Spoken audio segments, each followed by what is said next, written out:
ବାପା ବାପାଙ୍କ ନାମରେ ଯୋଉ ଆନନ୍ଦ, ବାପାଙ୍କ ନାମରେ ଯୋଉ ଉତ୍ସାହିତ, ବାପାଙ୍କ ନାମ ଧଇଲେ ଯୋଉ ଖୁସି, ଏ ଦୁନିଆରେ କେହି ଖୁସି ଦେବେନି। ଆଜିକାଲି ଦୁନିଆରେ ତ ସବୁ କିଛି ସ୍ୱାର୍ଥପର, ସମସ୍ତେ ସ୍ୱାର୍ଥ ବିନା ହିଁ ଭଲ ପାଉନାହାନ୍ତି। ଗୋଟେ ବାପ ଖରା ତରାରେ ଖଟିକି ଘରକୁ ଫେରିଲେ ତା ଛୁଆଙ୍କ ମନରେ ଯୋଉ ଖୁସି ଟିକେ ଦେଖିଦେଲେ ନା, ତାଙ୍କର ସବୁ କିଛି ଭୁଲି ଯାଆନ୍ତି। ତାଙ୍କ ଖୁସି ଖିଆଲ, ତାଙ୍କ ସୁଖ ଦୁଃଖ ସବୁ କିଛି ଯନ୍ତ୍ରଣା ଭୁଲି ଯାଆନ୍ତି, କେବଳ ତାଙ୍କ ଛୁଆମାନଙ୍କ ଖୁସିରେ ଟିକେ ଖୁସି ଦେବା ପାଇଁ। କିନ୍ତୁ ଏ ଦୁନିଆରେ ଆମେ ସେଇ କଥା ବୁଝିପାରୁନେ, ବାପା ମା କେତେ ଆମ ପାଇଁ ଷ୍ଟ୍ରଗଲ କରିଛନ୍ତି। ଆମକୁ ସିଏ ମାନେ ଖୋଇବା ପାଇଁ ନିଜେ ଖାଆନ୍ତିନି, ନିଜେ ଖରା ତେରରେ କାମ କରନ୍ତି, ନିଜେ ତାଙ୍କର ସୁଖ ସୁବିଧା ମାରି ଦିଅନ୍ତି, ତାଙ୍କ ସ୍ୱପ୍ନକୁ ମାରି ଦିଅନ୍ତି, କିନ୍ତୁ ଆମର ସ୍ୱପ୍ନ ଦେଖିବା ପାଇଁ, ଆମକୁ ଟିକେ ଭଲ ରଖିବା ପାଇଁ। ତ ଯଦି ଭଗବାନ ପୂଜା କରୁଛନ୍ତି କିଛି କଥା ନାହିଁ, କରନ୍ତୁ, କିନ୍ତୁ ଜିଅନ୍ତା ଠାକୁର ହେଉଛି ଆମ ମାନଙ୍କ ପାଇଁ ଆମ ବାପା ମା। ତ ଯଦି ସେବା କରିବାର ଅଛି, ତ ଆମ ମାନଙ୍କ ବାପା ମା ପ୍ରତି ଆମେ ଭଲ ପାଇବା ରଖିବା ଦରକାର, ଆମ ବାପା ମାଙ୍କ ପ୍ରତି ଗୋଟେ ସମ୍ମାନ ରହିବା ଦରକାର। ଆମର ମାନେ ଚଳନ୍ତା ଠାକୁର, ଆମର ଜିଅନ୍ତା ଠାକୁର ଆମ ପାଇଁ ହେଉଛି ଆମ ବାପା ମା। ତେଣୁ ଆମେ ଯଦି କିଛି କରିବା ପାଇଁ ଚାହୁଁଛନ୍ତି, ସେ ହେଉଛନ୍ତି ଆମ ବାପା ମାଙ୍କର ସପୋର୍ଟ, ଆମ ବାପା ମାଙ୍କର ଭଲ ପାଇବା। ସିଏ ହିଁ ଆମକୁ ଜୀବନ ଦେଇଛନ୍ତି, ସେ ହିଁ ଆମକୁ ଆଜି ଏତେ ବଡ଼ ପର୍ଯ୍ୟନ୍ତ ଆଣିଛନ୍ତି। ତ ତାଙ୍କ ପାଇଁ ଆଜି ଆମେ ଜୀବନ ପାଇଛନ୍ତି, ତାଙ୍କ ପାଇଁ ଆଜି ଆମେ ଚାଲୁଛନ୍ତି, ତାଙ୍କ ପାଇଁ ଆଜି ଆମେ ଏତେ ବଡ଼ ସଂସାରକୁ ଆଇଛନ୍ତି। କାରଣ ବାପାଙ୍କର ଯୋଉ କର୍ତ୍ତବ୍ୟ, ବାପାଙ୍କର ଯୋଉ ଭଲ ପାଇବା କେବେ ବି ଭୁଲି ହବନି। ଆଖିରୁ ଲୁହ ବାହାରି ପଡୁଛି ଆଜ୍ଞା। ନିଜେ ବାପା ଖାଆନ୍ତିନି ଆମ ମାନଙ୍କୁ ଖୋଇବା ପାଇଁ, ନିଜ ଚିରା ପ୍ୟାଣ୍ଟ, ନିଜ ଚିରା ସାର୍ଟ ମାନେ ପିନ୍ଧିକି ବୁଲୁଥିବେ, କିନ୍ତୁ ଆମକୁ ଭଲ କପଡ଼ା ଖଣ୍ଡେ କିଣିକି ଦିଅନ୍ତି, ଆମକୁ ଭଲ ଯାତ୍ରା ପୂଜାରେ ବୁଲେଇ ନିଅନ୍ତି। ନିଜ ପାକେଟରେ ପଇସା ନଥିବ, କିନ୍ତୁ ଆମକୁ ପଇସା ଟିକେ ଖର୍ଚ୍ଚ କରିବା ପାଇଁ ଦିଅନ୍ତି। ନିଜେ ଖାଆନ୍ତିନି, ଆମକୁ ଖୋଇ ଦିଅନ୍ତି। ନିଜ ଖୁସିକି ମାରିକି ଆମ ଖୁସିକି ଗଲା ସବୁବେଳେ ବଞ୍ଚେଇକି ରଖନ୍ତି, ଆମ ଖୁସିକି ଦେଖନ୍ତି। ଇଏ ହଉଛନ୍ତି ବାପା। ବାପାଙ୍କର ଋଣ ଏ ସାରା ଜୀବନରେ ଆମେ ଯଦି କୋଟିଏ ଟଙ୍କା ଦେବା ନା, ତାହେଲେ ବାପାଙ୍କର ଋଣ ଆମେ ସୁଝି ପାରିବାନି। ଇଏ ବାପାଙ୍କ କଥା କହିଲେ ମୋ ଆଖିରୁ ଲୁହ ବାହାରି ପଡୁଛି। ବାପାଙ୍କର ଯୋଉ ଆମ ପ୍ରତି ଭଲ ପାଇବା, ବାପାଙ୍କର ଯୋଉ ସାକ୍ରିଫାଇସ୍, ଦୁନିଆରେ କେହି କରିପାରିବେନି ଆଜ୍ଞା, କେହି କରିପାରିବେନି। ଆମେ ଏତେ ବୟସ ଭିତରେ, ଆମେ ଏତେ ବଡ଼ ହେଲା ଭିତରେ ବି ସେଇ ବାପା ମା ଆଜି ବି ଫୋନ୍ କଲେ ବି ପଚାରୁଛନ୍ତି, ବାବା ତୁ ଖାଇଛୁ ନା, ବାବା ତୁ କେମିତି ଅଛୁ। କେବେ ବି ପଚାରୁନାହାନ୍ତି, ବାବା ତୁ କେତେ ପଇସା ରୋଜଗାର କରୁଛୁ, କେତେ ପଇସା ତୁ ରଖିଲୁଣି, ଆମ ପାଇଁ କ'ଣ ପାଇଁ ତୁ ପଇସା ଖର୍ଚ୍ଚ କରୁ। କେବେ ବି ଆମ ପଇସା ପତ୍ର ଦେଖୁନାହାନ୍ତି। ତାଙ୍କର ଗୋଟିଏ ଇଚ୍ଛା, ତାଙ୍କର ଗୋଟିଏ ଖୁସି ଯେ ଆମ ଛୁଆ ଭଲ ରହିଲେ ଆମେ ଖୁସି। ଆପଣ ଯେତେ କୋଟି ଟଙ୍କା ଖର୍ଚ୍ଚ କଲେ ବାପାଙ୍କ ପଛେ, ବାପା ମା ଖୁସି ହେବେନି। ବାପା ମାଙ୍କର ଗୋଟିଏ ବୋଲି ଖୁସି ଯେ ମୋ ଛୁଆ ଭଲ ରହିଲେ ମୁଁ ଖୁସି। ତେଣୁକରି ଏଇ ବାପା ମା ଯେତେବେଳେ ଆମ ପାଇଁ ସବୁ କିଛି କରୁଛନ୍ତି, ସବୁ କିଛି ସାକ୍ରିଫାଇସ୍ କରିଦେଉଛନ୍ତି, ତ ଆମେ କାହିଁ କରିପାରିନି ଆଜ୍ଞା।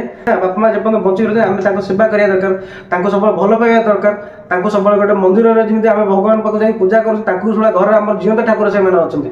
ଆମେ କୋଉ ମନ୍ଦିର ଯିବା ଆବଶ୍ୟକ ନାହିଁ ଆଜ୍ଞା। ଯଦି ବାପା ମାଙ୍କର ଆମେ ସେବା କରିବା ନା, ବାପା ମାଙ୍କର କର୍ତ୍ତବ୍ୟ ପାଳନ କରିପାରିବା, ବାପା ମାଙ୍କୁ ଯଦି ଠିକ୍ ସେ ଆମେ ଖୁସି ରଖିପାରିବା, ତାହେଲେ କୋଉ ମନ୍ଦିର ଯିବା ବି ଆବଶ୍ୟକ ପଡ଼ିବନି। କାରଣ ବାପା ମାଙ୍କ ଛାଡ଼ିଦେଲେ ଏ ଦୁନିଆର ସବୁ କିଛି ମିଛ। ଏ ମିଛମୟ ସଂସାରରେ ସବୁ କିଛି ମିଛ ଭିତରେ ଗୋଟିଏ ସତ, କେବଳ ବାପା ମା। ତେଣୁକରି ସିଏ ଆମ ପାଇଁ ଯେତିକି କରିଛନ୍ତି, ଦୁନିଆରେ କେହି ବି କରିବେନି। ନିଜେ ନ ଖାଇ, ନିଜେ ନ ପିଇ ଆମ ପାଇଁ ଯେତିକି ସୁଖ, ଯେତିକି ଶାନ୍ତି ଆମ ପାଇଁ କରିଛନ୍ତି, ଆମକୁ ଏତେ ବଡ଼ କରିଛନ୍ତି, କେବଳ ଏ ଦୁନିଆର ବାପା ମା। ବାପା ମା ଛାଡ଼ିଦେଲେ ଏ ଦୁନିଆରେ କେହି ବି କରିପାରିବେ। ରାତି ଅନିଦ୍ରା କେତେ କଳା ଖରା ତରାରେ କାମ କରି, ସବୁ କିଛି କରି ଆମ ପାଇଁ ଯୋଉ ସାକ୍ରିଫାଇସ୍ କରି, ତ ବାପାଙ୍କର ଯୋଉ କାହାଣୀ ଆମ ପ୍ରତି ରହିଛି ନା, ସେଟା କେବେ ବି ଦୁନିଆରେ କୌଣସି ସାଙ୍ଗ ହଉ, ସାଥୀ ହଉ, ଜୀବନ ସାଥୀ ହଉ, କି କୌଣସି ଲୋକ ବି ଆମକୁ କରିପାରିବେନି କି ଦେଇପାରିବେନି। କାରଣ ବାପାଙ୍କର ଯୋଉ କର୍ତ୍ତବ୍ୟ, ବାପାଙ୍କର ଯୋଉ ସାକ୍ରିଫାଇସ୍ କେବେ ବି କୋଉ ଲୋକ ଆପଣଙ୍କୁ ଦେଇପାରିବେନି। କ'ଣ ପାଇଁ ନା, ମୁଁ ଯେମିତି କହିଲି, ନିଜେ ଖାଇବା ନାହିଁ, ନିଜେ ଶୋଇବା ନାହିଁ, ନିଜର ସ୍ୱପ୍ନ ନାହିଁ, ସବୁ କିଛି ତାଙ୍କର ସ୍ୱପ୍ନ, ସବୁ କିଛି ତାଙ୍କର ଖୁସି ଖିଆଲ କେବଳ ତାଙ୍କ ଛୁଆ ପାଇଁ। ଯେତେ ଦିନ ବାପା ମା ପାଖରେ ବଞ୍ଚିକି ଅଛନ୍ତି, ତାଙ୍କର ସେବା ସବୁବେଳେ ଆମେ କରିବା ଦରକାର, ତାଙ୍କର ଖୁସି ଆମ ଚାହିଁବା ଦରକାର। ଆଉ ତାଙ୍କ ସହିତ ଭଲରେ ଭଲରେ ତାଙ୍କ ଯେତେ ଦିନ ବଞ୍ଚୁଛନ୍ତି, ତାଙ୍କର ସେବା କରି ତାଙ୍କୁ ଗୋଟେ ଦୁନିଆରେ ଖୁସି ରଖିବା ପାଇଁ ମୁଁ ସବୁବେଳେ ଚେଷ୍ଟା କରୁଛି। ଆଉ ଆପଣମାନଙ୍କୁ ଗୋଟିଏ କଥା ମୁଁ ରିକ୍ୱେଷ୍ଟ କରୁଛି, ଯେପର୍ଯ୍ୟନ୍ତ ଆପଣଙ୍କ ବାପା ମା ଯଦି ଆପଣଙ୍କ ପାଖରେ ଅଛନ୍ତି, ତ ବାପା ମାଙ୍କର ସେବା କରନ୍ତୁ, ବାପା ମାଙ୍କର କର୍ତ୍ତବ୍ୟ କରନ୍ତୁ। ସବୁ ଆପଣଙ୍କ ଦେଖିବେ, ଆପଣଙ୍କର ସୁବିଧା ସବୁ କିଛି ଭଗବାନ ତିଆରି କରିଦେବେ। ସେଦିନ ସେ ଯୋଉ ଆନନ୍ଦ, ବାପାଙ୍କ ହାତରୁ ଖାଇବା, ଭାଇ ଭଉଣୀ ସମସ୍ତେ ବସ, ବାପା ମା ବସନ୍ଥାନ୍ତି ଆମ ପାଖରେ, ଆଉ ନିଜେ ବାପା ଖାଆନ୍ତିନି, ତାଙ୍କ ହାତରେ ଆମକୁ ଖୋଇ ଦିଅନ୍ତି, ସେ ଯୋଉ ଆନନ୍ଦ, 5 ଷ୍ଟାର ହୋଟେଲରେ ବସି ଖାଇଲେ ବି ସେ ଖୁସି ଆନନ୍ଦ ନାହିଁ।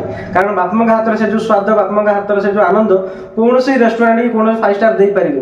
ଛୋଟବେଳେ ଯେତେବେଳେ ଆମେ ବାପାଙ୍କ କାନ୍ଧ ଉପରେ ବସିକି କୋଉଠି ଗୋଟେ ବୁଲିବା ପାଇଁ, କୌଣସି ସ୍କୁଲ, କୋଉଠି ଯାତ୍ରା ପୂଜା ବୁଲିବା ପାଇଁ ବାପାଙ୍କ କାନ୍ଧରେ ଯେତେବେଳେ ଆମକୁ ବୁଲେଇ ନିଅନ୍ତି, ସେ ଯୋଉ ଖୁସି, ଯୋଉ ଆନନ୍ଦ, କୌଣସି ନା ଜାଗାରେ ମିଳିବ ନା ପାଇପାରିବା। ନା ଏରୋପ୍ଲେନରେ ଗଲେ ସେ ଖୁସି ମିଳିବ, ନା 50 ତାଲା କୋଠାରେ ଯାଇକି ଚଢ଼ିଲେ ସେ ଖୁସି ମିଳିବ।